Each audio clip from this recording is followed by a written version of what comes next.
Lorsque vient le temps de renouveler une convention collective, un comité de négociation est formé. Il travaille en collaboration avec le Conseil d'unité d'accréditation, le comité exécutif et la personne conseillère du SPGQ. Lors des rencontres préparatoires, les membres du comité de négociation échangent afin de trouver des solutions pour améliorer les conditions de travail du personnel professionnel.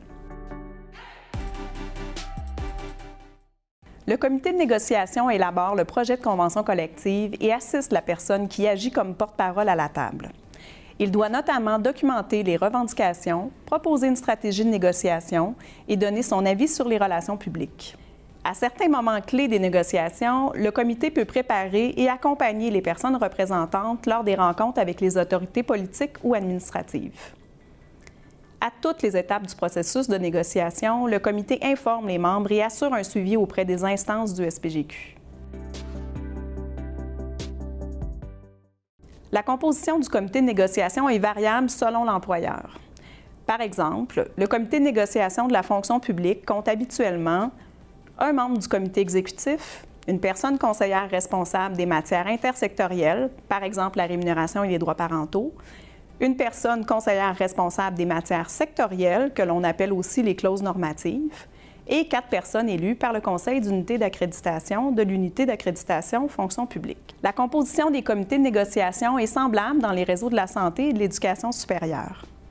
Dans les unités parapubliques, la négociation est plus directe et le comité de négociation est habituellement composé d'une personne conseillère et d'1 à 3 personnes élues par le Conseil d'organismes parapublics.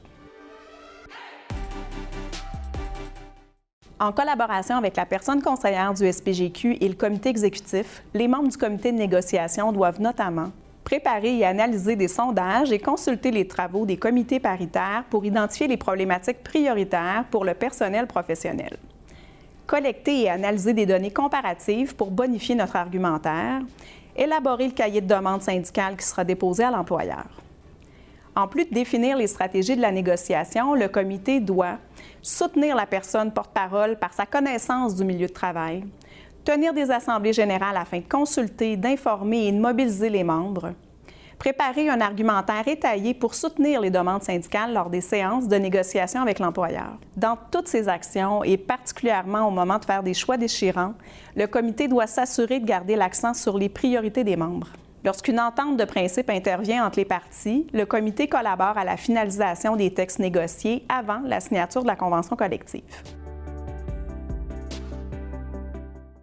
Idéalement, la personne membre d'un comité de négociation devrait aimer travailler en équipe, avoir un esprit d'analyse et des habiletés à résoudre des problèmes, se montrer patiente, calme et respectueuse, ce qui n'est pas toujours facile lors des séances de négociation, s'exprimer et rédiger avec précision, écouter attentivement, être créative et inspirer confiance, être intègre et agir dans l'intérêt collectif des membres en mettant ses intérêts personnels de côté.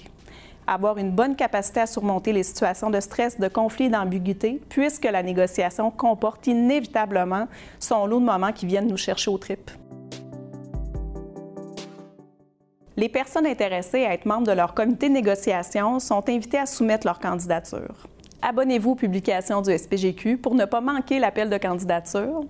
En général, vos délégués ou vos représentants de section vous informent du moment de l'élection. Assister à vos assemblées générales demeure le meilleur moyen de suivre les étapes de votre négociation.